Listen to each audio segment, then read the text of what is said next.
Da, știu că sunt 5 zile de afară, știu că mai e puțin și vine Crăciunul, dar eu am uitat să fac un lucru foarte important în vară, așa că îl fac acum.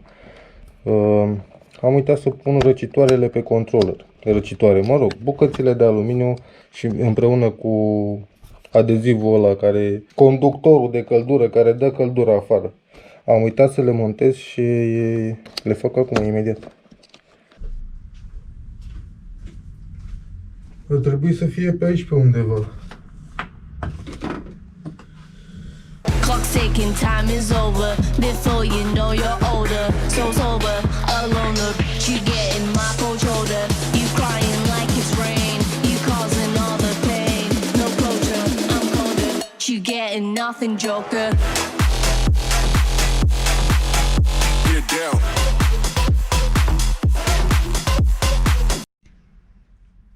Păi de asta n-am terminat eu în vară ce trebuia să fac. M-am apucat să fac ora pe birou și am găsit ce căutam. Astea sunt pentru controlere și asta este bandă termoconductoare. O să vă pun link în descriere să vedeți de unde se ia, cum funcționează chestii. Să scoatem un controller. Nu știu dacă ați deschis vreodată trotineta când după ce ați mers cu ea până ați descărcat bateria dintr-o plimbare și după aia se deschide să vedeți cât de cald e înăuntru, cât de fierbinte. Bateria nu se poate atinge după ce o forțați. E atât de caldă că nu se poate atinge, nu se poate sta cu degetele pe ea. La fel și controlerele și căldura din controller iese pe aici, pe la șuruburile astea. De aia bucățile astea vin așa pe ele, le îmbracă. Așa. Și după aia banda asta termoconductoare vine pe partea de jos și după aia se lipește jos acolo, ca să ducă toată căldura sub trotinetă. Uite așa.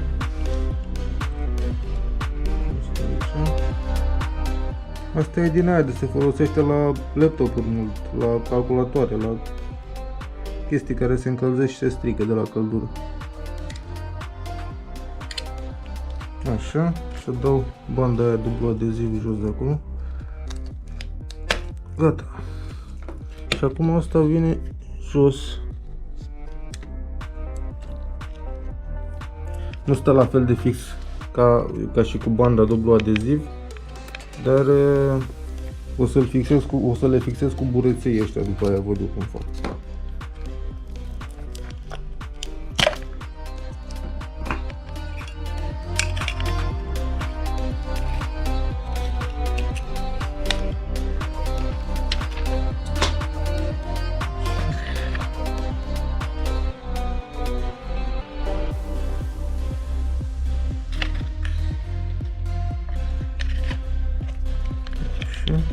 Acum astea e posibil să pocăne între ele.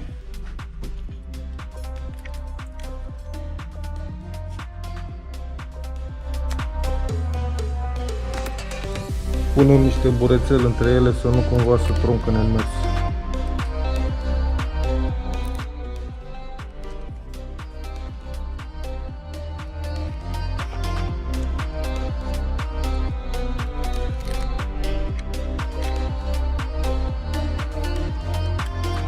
Așa.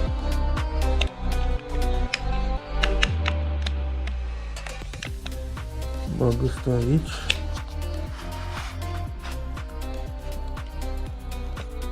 Bag ăsta aici.